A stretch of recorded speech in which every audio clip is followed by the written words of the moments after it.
All right, welcome back, everybody. You got Will and I Man here from the Block Runner, and we're going to be talking about Ethereum today.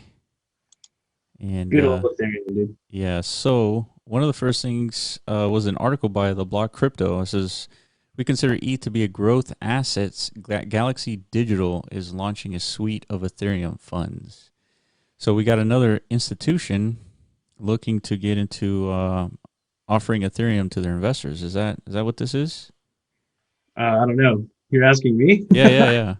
I don't Because know, dude. because it looks like the launching timing is notable given that the CME group is expected to go live with Ethereum futures product on February 7th and it's looking like it's actually February 8th according to the CME group website. So where futures are coming to Ethereum. And I remember Yeah. when futures came to Bitcoin, it was in the short term it was bad for Bitcoin. It just kept dumping. Yeah. Well, I just introduced like a lot, I guess, new like market or new instruments, I guess, for institutional players to start speculating and I guess shorting the actual price movement that's going on. So Yeah. definitely like a volatile catalyst for Bitcoin back in the day. But in the long run, it's always good to see like a more institutional adoption, Yeah. Yeah. especially for Ether, something not so easy to understand. Bitcoin, I'm sure, is a lot more of an easier product to sell to you know, their customer base. So we've heard a lot of predictions of what the Ethereum price is going to be by the end of this bull run. What are the numbers that you've heard so far on the prediction of Ethereum? I mean, they go everywhere, dude. 20,000, 30,000. I've seen some 100,000s. I think I've seen that from BitBoy from time to time. 100,000 Ethereum? But legit, like 100,000 Ethereum. But What? that's obviously like straight clickbait. Like, yeah, exactly. You see that price and like, what? You're like, really? And then you click it, and then No. yeah. But unrealistic according to Like a yeah, reasonable sentiments. I guess. But I mean, this is definitely a non-reasonable space at times. Yeah, Crazier things have happened. right. We've got like these NBA Top Shots selling for like hundreds of thousands of dollars now. So Yeah. within a week or two of, I don't know, a hype cycle. So anything is possible. Yeah, yeah, yeah. But I mean, we could find like a reasonable price expectation based off of like historical data, you know? Yeah, so we're going to look into how why these predictions are because I've seen around 10,000 to 20, the most I've seen was 27,000. So we're going to give our own like calculation as to what we think the Ethereum price is going to be and I mean, you'll see that it's going to come out to around those prices. So let's see how these guys are coming up with these numbers. And so we also looked at the Google Trends for Ethereum. And if I remove Bitcoin here and you look at Ethereum's Google Trends, it's at an all-time high just last week. So we're starting to see a lot more interest in Ethereum from, I guess, the general retail interest at this And point. institutional, like we're seeing Yeah. more institutional players starting to dabble in this space. I think Ethereum is starting to. There's too much promise now being built. Too many promising products being built that are actually generating like significant revenue. You know Yeah. what I mean? Yeah. Before in 2017, that wasn't the case. Everything was pretty much unproven back then. So now, 4 years later, these institutions are able to show like there's a whole sector called DeFi emerging in the Ethereum ecosystem. So that's something. I guess like these Galaxy guys, that's their main pitch, right? By you investing in Ethereum, you're kind of like investing in a basket Mhm. of like DeFi protocols that are being built, right? That's true. That's true. I So mean, you have to spend ETH as gas in order to use these DeFi products anyway. So yeah, investing in so ETH yeah, is a basket. yeah, because DeFi is pretty intimidating and daunting to understand, like to anybody who's not too clued into finance, I guess. Like it's not easy to understand how finances work, right? And it's even more difficult to understand how you can like decentralize all of that activity. Yeah, I It, mean, just our last video was talking about bonds and how that's a $1 trillion, $100 trillion market, and we were trying to explain what that was, and yeah, you know, it's not easy. exactly. But if you're smart enough to recognize like the magnitude of the finance industry, and like there's like this new emerging disruptive technology that's their goal is to kind of like migrate all that activity onto the blockchain, then you should be able to recognize the value of that. But maybe you don't want to actually dabble and try and find like winners and losers in that scenario. So your best bet is just to buy Ethereum. Yeah, You know, yeah, like that's literally like the easiest thing you could do to get some exposure to this whole movement. You know right, what I mean? right, So I think that's what they're pitching to these institutional players, and I think it's going to work. And for yeah, sure. And then here it says, why traders say Ethereum may see a rinse pullback after breaking its 2-year high. So I think this is just another article kind of talking about the ETH to BTC ratio. And we'll get to our price prediction pretty soon here. But you can see that the Ethereum to BTC broke out. And so they're talking about how traders simply trade BTC for ETH during these like situations. So nothing too juicy here. yeah, it's just to be mindful, I guess. Like, yeah, we're about to make some prediction. Everyone else is making predictions, but that doesn't necessarily mean it's going to be smooth sailing to that price point. You Yeah. know, there's going to be a lot of pullbacks. There's going to be a lot of reasons for the price to fall in the Yeah, short like term. just for example, this prediction says that potentially you could see a 50% loss in Ethereum because there's a bunch of record options expiring on January 29th. Which is what, like a week away? Not even, like less Yeah, than a week. 4 days, 4 days from today. So if these guys are right, then we're going to see some serious blood Yeah, in the next few days, you yeah, know, yeah, and that's discouraging to a lot of people, especially like if you're new in this market, you know, you're yeah, not used to this kind of volatility.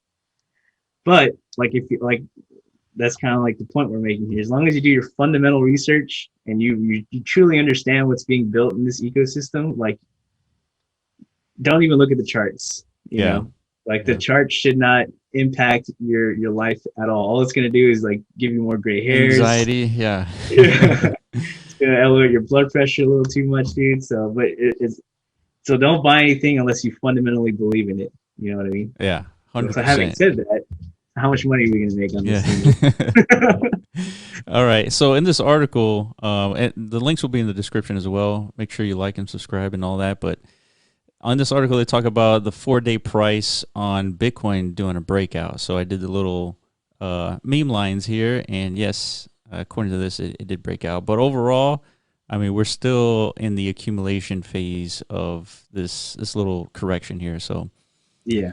So what price is Ethereum going to be at the end of this cycle? So you have to do a little bit of like scratch paper math to get these figures. Yeah, a lot of theory crafting, really. It's just I don't know how to label it. I mean, yeah, So like yeah, so it's all based on like his historical prices of Ethereum and Bitcoin. So exactly. Yeah, what we did was on the Ethereum to BTC chart, we saw what the peak was of the ratio between ETH and Bitcoin, and the peaks were around 16% to 12%, right? Those were the peaks.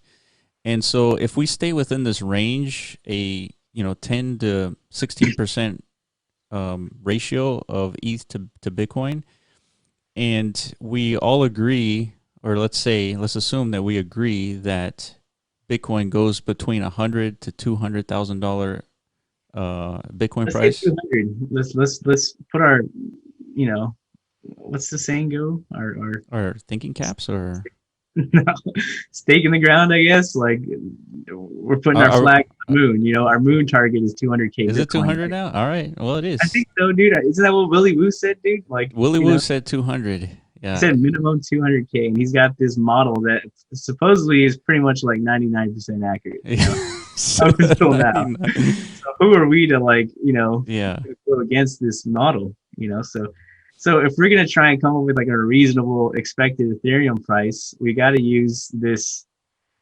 Bitcoin model as the backing, right? Because this is the only thing we could look at that's so For sure.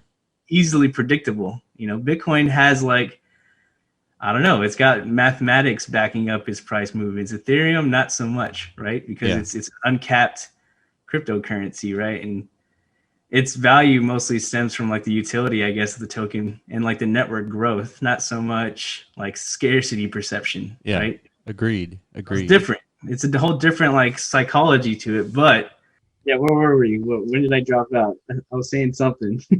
we're, Um, we're staking our moon at 200K Bitcoin, right? So yeah, what happens to ETH immediately after that point? yeah. So what we did was we went back to Ethereum at its all-time high in January 2018, the 12th of January to be precise.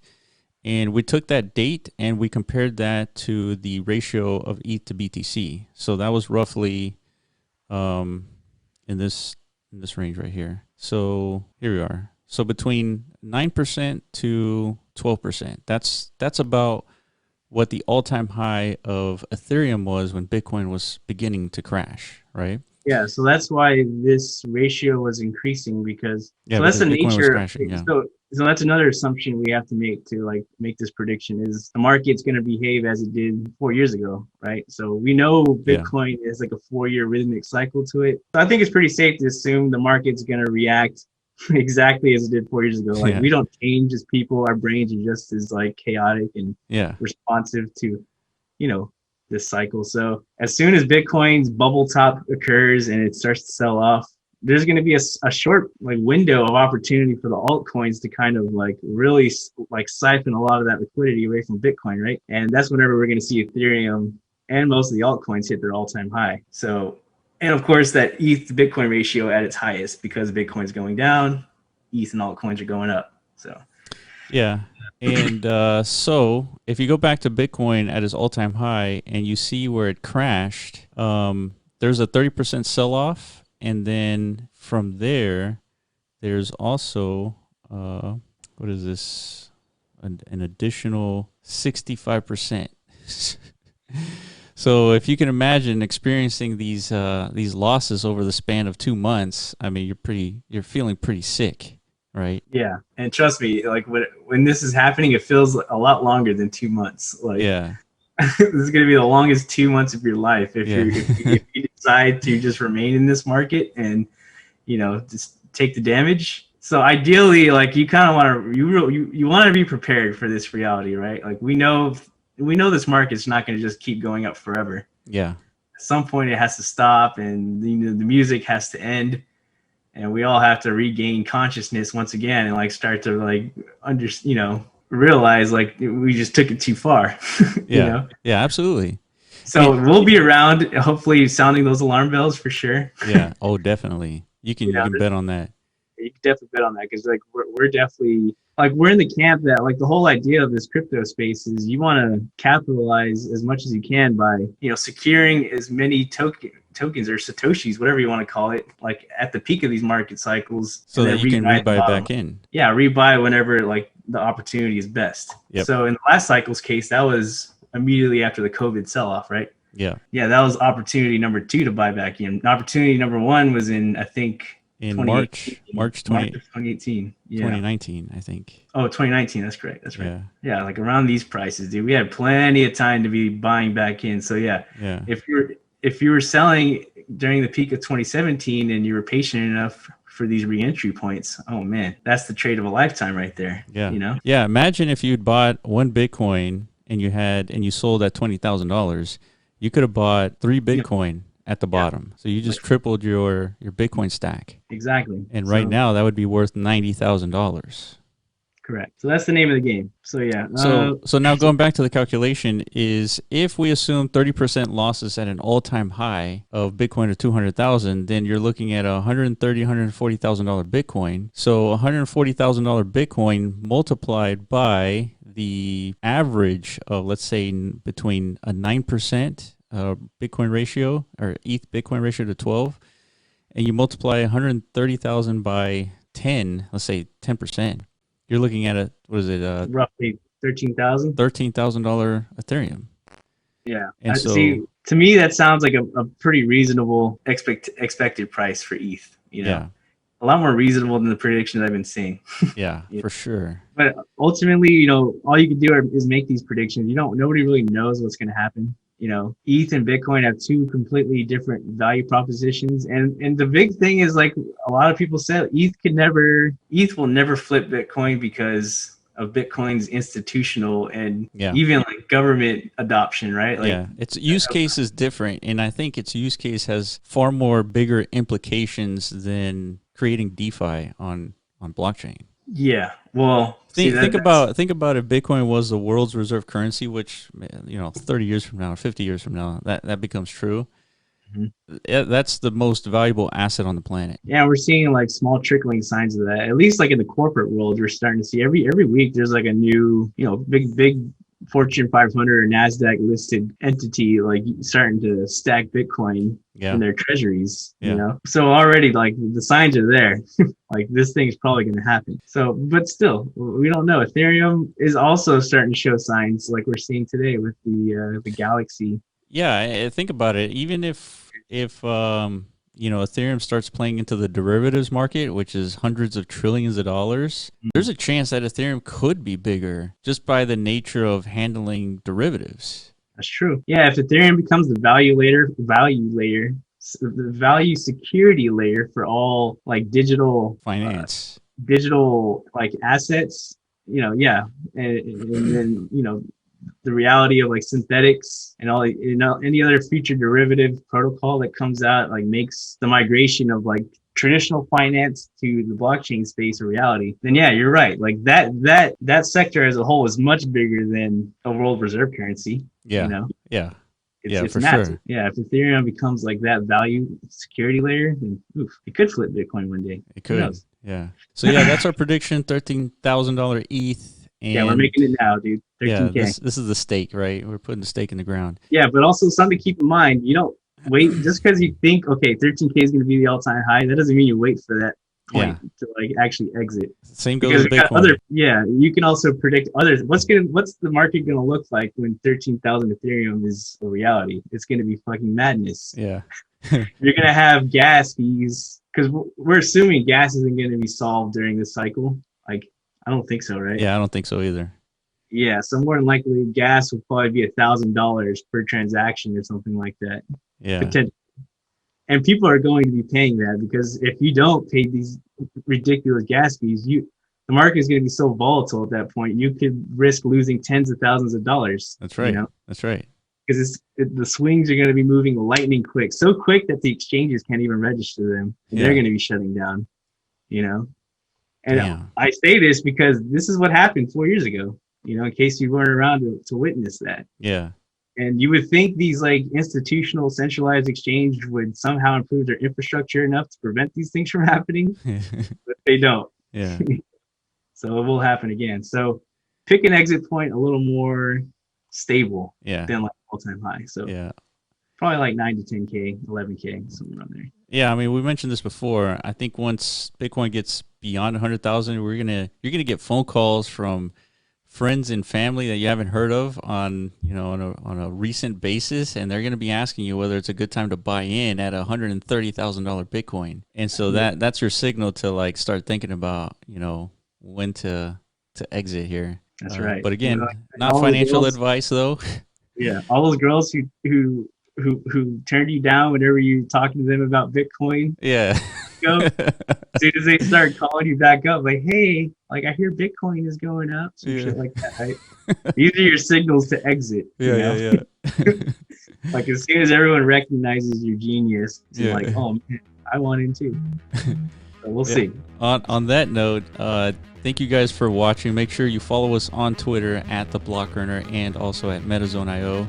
Like and subscribe, and let us know what you think about our prediction on Ethereum's price. And we'll see you on the next video. All right, we're out.